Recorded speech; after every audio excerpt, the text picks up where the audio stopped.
बिहार में चुनाव चल रहे हैं इसलिए जानबूझ के आप लोग ये मुद्दा उठा लिए? नहीं, आपका अपमान मैं बर्दाश्त कर सकता हूँ क्या? किरोड़ी लाल मीणा हनुमान बिरवा लड़े, क्या बोलेंगे सर? पीछे एक बार इन सबसे मिलाने से पहले पीछे एक बार आपको दिखा देती हूँ। ये सॉरी नहीं बोलेगा ना जब तक मानूं। सब कह रहे हैं कि बिहार में चुनाव चल रहे हैं इसलिए जानबूझ के आप लोग ये मुद्दा उठा लिए। नहीं, एक बात बताओ बहन, आपका अपमान मैं बर्दाश्त कर सकता हूँ क्या? वेरी गुड, बिल्कुल नहीं कर सकते। मेरी कोई भी माता, कोई भी बहन, कोई भी बेटी, हमारे संस्कार ही नहीं ऐसे कि हम उनका अपमान सहेंगे। इतिहास गवाह है, महाभारत का युद्ध हुआ। सर माफी मांग ली है जिसने किया। अरे साहब, रोज आप अपमानित करोगे, गालियां दोगे, फिर आप पीछे ऐसे अपना राजनीतिक इस प्रकार का षड्यंत्र रचोगे, बर्दाश्त नहीं होगा। मेरी माताओं में कितना आक्रोश है उनसे पूछें। किस प्रकार से निरंतर आप प्रधानमंत्री जी को गालियां देते रहे। प्रधानमंत्री कोई एक व्यक्ति का है क्या? पार्टी का है क्या? प्रधानमंत्री पूरे देश का है। आप ये क्यों भूल जाते हो? आज़ादी के बाद से आपने अब तक राज किया है, आप क्यों भूल जाते हो ये बात कि प्रधानमंत्री करोड़ों वोट जाने के बाद देश ने चुना है और देश ने माना है कि हमारे को प्रधानमंत्री जी पे विश्वास है। आप देश के विश्वास को गाली दे रहे हो। सर आप ये बताइए ना, माफी से ज्यादा बड़ा क्या चाहिए? उन्होंने बोल दिया माफ कर दीजिए कि प्रधानमंत्री जी के लिए ऐसे बोल दिया, अपमान कर दिया। अपमान करने के बाद में अब वो कह रहे हैं माफ़ी मांग रहे हैं। मुझे लगता है कहीं ना कहीं आने वाला चुनाव और जो परिस्थिति, उसको उन्होंने विवश कर दिया कि हमने बोला तो गलत है। अब मेरे को मानता है, जो लगता है कि देश की मेरी मातृशक्ति ने और माताओं के सपूत ने ये तय कर लिया है कि आने वाले समय में इस सज़ा की माफ़ी नहीं होगी। मेरी माताओं का अपमान नहीं सहेगा हिंदुस्तान। महाभारत का युद्ध हुआ मेरी माता के सम्मान में, रामायण का युद्ध हुआ, रावण का विनाश हुआ माँ सीता के सम्मान में। ये वो भारतवर्ष है, माँ कन्याओं को माता का रूप मानते हैं। ये वो देश है जहाँ नवदुर्गा रूप में माताओं को मानते हैं, नदियों को माँ मानते हैं, धरती को माँ मानते हैं। प्रातःकाल उठते के साथ धरती को प्रणाम करते हैं और प्रत्येक मातृशक्ति को अपना माँ स्वरूप मानकर उन्हें नमन करते हैं। उस मातृशक्ति का अपमान नहीं सहेगा अब हिंदुस्तान। सर राजस्थान में बहुत शर्म का दिन था वो दिन जिस दिन हमने देखा राजनीति में कैसा माहौल देखने को मिला। किरोड़ी लाल मीणा हनुमान बिरवा लड़े, क्या बोलेंगे सर? उस दिन के लिए बोल दीजिए, बाल मुकुंदाचार्य जी को सुनना चाहते हैं लोग। बहन जी, मैंने इस पूरे विषय को अभी सुना भी नहीं। ऐसा आप लोगों के द्वारा मेरे को जरूर जानकारी मिली, ऐसा हुआ। मुझे लगता है कि लड़ाई नहीं हुई है, वो एक संवाद था। सर संवाद तू तड़ाके पर आ जाना, चे पे बोल रहे हैं हनुमान जी। तो। मैंने ऐसा कहीं सुना नहीं। मैं पहले सुनूंगा फिर आपको इस बारे में वक्तव्य दूंगा। चलो शुरू करो। नमस्कार, मैं हूँ सोनिया शर्मा और आप देख रहे हैं द फैक्ट इंडिया। पीछे एक बार इन सबसे मिलाने से पहले पीछे एक बार आपको दिखा देती हूँ।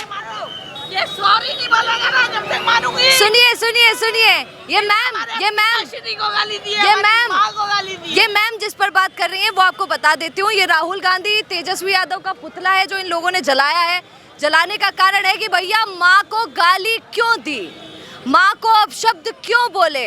तो आज इसी पर इन सबसे, क्योंकि यहाँ माताएं आई हैं और आपको यकीन मानिए ये पुतला जिन्होंने जलाया वो माँ ने जलाया है। इनका कहना है, मैं भी आई तो मैंने सुना, फैजल एक बार दिखाइए। मैंने सुना इन्होंने कहा मुझे कि माँ के लिए ऐसा बोला तो भैया बोला कैसे। तो आइए थोड़ी सी चर्चा करते। जो माँ की नहीं सुनता वो राहुल गांधी, जो बाप की नहीं सुनता वो कौन है? चश्मा वाला तेजस्वी यादव, और जो जनता की सुनता है वो मोदी है।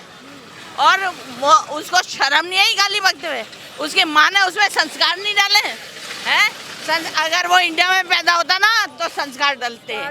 संस्कार नहीं है, उसको नानी के भेजो साले को। मैम आप भी तो देखिए ना, आप साला वर्ड यूज कर रही हैं। वो साला मतलब कहीं तो जीजा होगा कमीना। ये गुस्सा है देश के लिए, मातृशक्ति के लिए। ये मातृशक्ति के लिए गुस्सा है और सबके लिए गुस्सा है। मेरे सामने आ जाए वो गाली देने वाला, मैं बताऊं उसको अकेली कि माँ को गाली देना क्या होता है। मैम आप भाजपा में क्या है? मैं जिला उपाध्यक्ष हूँ। जिला उपाध्यक्ष? हाँ जी। अच्छा एक बात बताइए, अभी जिस तरीके से सरकार चल रही है आप सेटिस्फाई हैं उससे? उससे सेटिस्फाइड है हम तो बिल्कुल। बिल्कुल बच्चा सेटिस्फाइड है। अच्छा मैम, तो एक बात बता दीजिए, आप सभी कार्यकर्ता हैं हाँ जी। भाजपा की, मेरी बात सुनिएगा, क्योंकि आप सभी समझदार हैं और महिला हैं, इसलिए आज आपसे करूंगी समझदार है politics। इसीलिए उसको जलाया हमने। तभी आप ही से बात करें। अच्छा एक बात बताइए, अभी किरोड़ी लाल मीणा के लिए जिस तरीके के आरोप लगाए गए कि उन्होंने 200 करोड़ रुपए गहलोत से ले लिए, 15-15 लाख रुपए वो ऐसे ही व्यापारियों से लिए जा रहे हैं, क्या बोलेंगी मैम? सही सही बोलिए। हाँ सही ये बोलूंगी मैडम, ये पतंग जितनी उड़ती है ना इतने उसको काटने वाले लगे रहते हैं, इसलिए वो सच बोल रहे हैं, झूठ नहीं बोल रहे मीणा जी। और मीणा जी हमारे साथ है। उन्होंने पैसा नहीं खाया है। नहीं खाया, बिल्कुल नहीं खाया। क्यों खाएंगे? क्यों खाएंगे? वो डॉक्टर है, नहीं खाएंगे। अच्छा ये बताइए, उनके डिप्टी सीएम बनने की बहुत मैडम दिल्ली में बात चल रही है, क्या बोलेंगे? बढ़िया ना, अच्छी बात है ना, ऐसा जुझारू नेता कोई बने यार, और तो क्या चाहिए। हम तो गदगद हो जाएंगे सच में। सच में। मैम आप बताइए, अगर डिप्टी सीएम बना दिया गया किरोड़ी लाल मीणा जी को, क्या बोलेंगे? हम तो खुश होंगे, बहुत खुशी की बात है, क्योंकि सारा समाज उनके साथ है, हमारा मीणा समाज उनके आप ही साथ है। जैसे, अगर आप ही जैसे समझदार हैं, आप ही जैसे भाजपा के और अनेकों कार्यकर्ताओं से, लोगों से, संगठन के लोगों से पूछा जाए तो वो क्या यही बोलेंगे कि हाँ मैडम बना दो? हाँ बिल्कुल बिल्कुल, सबकी यही राय रहेगी कि उनको बनाना चाहिए। आइए भैया, आप क्या बोलेंगे? देखिए ये संगठन का मामला है, इसमें मैं कुछ नहीं बोलूँगा, और हमारे ऊपर जो अधिकारी हैं, आला अधिकारी, बड़े नेतृत्व है, वो बताएंगे इसके बारे में क्या फैसला होना चाहिए। हनुमान बेनीवाल कह रहे थे कि अरे ये तो पैसे खाते हैं, 200 करोड़ रुपए गहलोत के खा गए, 15 लाख रुपए व्यापारियों से ले लिए। देखिए ये तो विपक्ष का काम है, विपक्ष कैसे चर्चाओं में रहेंगे, तो उन्होंने हनुमान बेनीवाल जी ने बोला कि वो कैसे चर्चाओं में रहें, क्योंकि आज उनका अस्तित्व नहीं है। अस्तित्व नहीं है? कहाँ अस्तित्व है? वो जहाँ खड़े हो नहीं, जाते नहीं, हैं, ये मैं सोचिएगा उनकी तरफदारी कर रही हूँ, नहीं, भीड़ की बता रही हूँ। आज हेलीकॉप्टर में उड़ गए हैं वो, उन शुरू से उड़ते आए हैं, वो तो उनका काम उड़ने का काम है, जनता का ध्यान नहीं रख रहे हैं। वो जनता वहाँ त्रस्त है, लोग परेशान हैं उनकी, जिन्होंने उनको वोट दिया। आज आगामी जो चुनाव आएंगे हम बताएंगे आपको कि भारतीय जनता पार्टी का कार्यकर्ता कैसा है।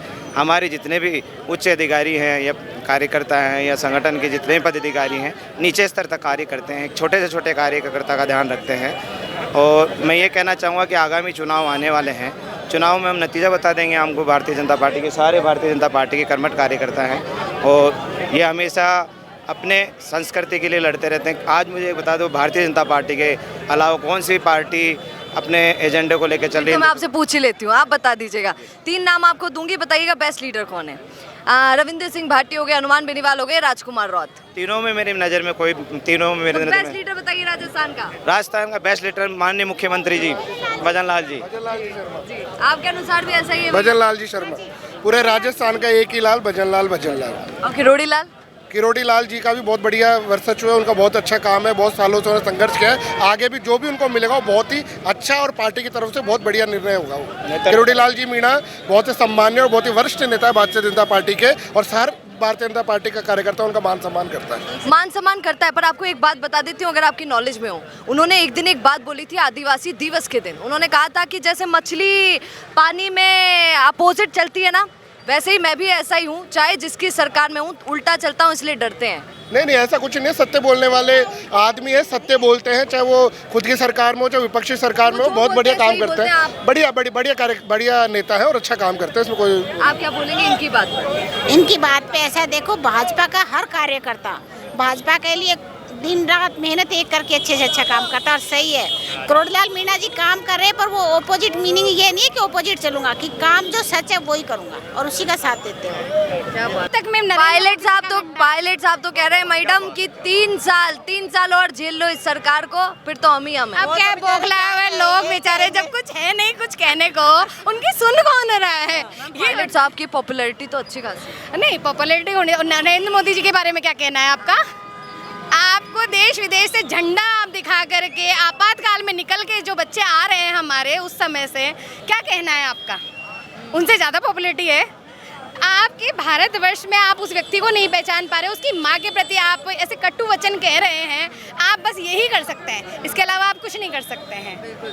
आज अमेरिका से भारत नहीं डर रहा, निडर होके क्या भारतवासी को, हर भारतवासी को फक्र नहीं है, नाज नहीं है उस व्यक्ति पे? प्रधानमंत्री हैं, आज जो प्रधानमंत्री हैं वो वासुदेव कुटुंब लेके चलते हैं। ये क्या चलते हैं? सिर्फ एक छोटी सी संख्या को लेके चलते हैं, एक ही उसको लेके चलते हैं। क्या करते हैं ये? और इनको तो ये भी नहीं है, माँ का बहन का वो अपनी बहन का नहीं है सम्मान कर सकते। व्यक्ति कितने भारत गंदे गंदे संकट सीन में आते हैं रह उनके रहा है। टीवी पे, जिसमें देखो व्हाट्सएप पे बहन की वहाँ पे सरेआम किस ले रहे हैं। ये कोई बहन है? मैम ऐसे तो भाजपा के भी कई नेता पकड़े जाते होंगे लेकिन हमने जो देखा है, हमने तो भाजपा का देखिए, किसी मंच पे बात अलग मंच होती की बात है। हो रही है यहाँ पे। मंच पे बात अलग होती है, व्यक्तिगत पर्सनल जिंदगी अपनी अपनी, उसके कार्यकर्ता के रूप में आपकी पहचान पर्सनल जिंदगी तो अलग होती है, पर रोड पर आपने देखा किस तरीके के वीडियो वायरल हुए हैं भाजपा के ही नेता। माना, क्योंकि व्यक्ति अलग अलग तरीके के होते हैं, उसमें हम कटाक्ष नहीं कर रहे हैं, वो व्यक्तिगत पर्सनल। और अगर इस तरीके का कोई निंदनीय अपराध करता हुआ मिलता है तो हम उसके पक्ष में नहीं है। और हमने उसके लिए ये नहीं कहा कि उसके बीच बचाव में कोई भाजपा कार्यकर्ता या भाजपा अधिकारी गया हो तो आप बताएं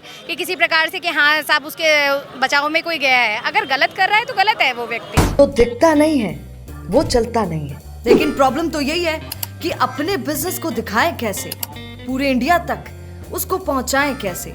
अगर आप भी ऐसा ही कुछ सोचते हैं तो समझिए आपकी समस्या दूर हो गई। जी हाँ, अब फैक्ट इंडिया न्यूज से आपके विज्ञापन, आपके पॉडकास्ट, आपके रियल एस्टेट प्रोजेक्ट्स, आपके बिजनेस को पूरे राजस्थान में पहुंचाने का एक बेहतरीन मौका आपको मिल रहा है, जहां पर आप 480 लाख प्लस सब्सक्राइबर्स और 10 करोड़ से ज्यादा टोटल न्यूज वाले चैनल में पहुंचा सकते हैं अपनी बात हमारे यानी फैक्ट इंडिया के साथ। अधिक जानकारी के लिए व्हाट्सएप करें।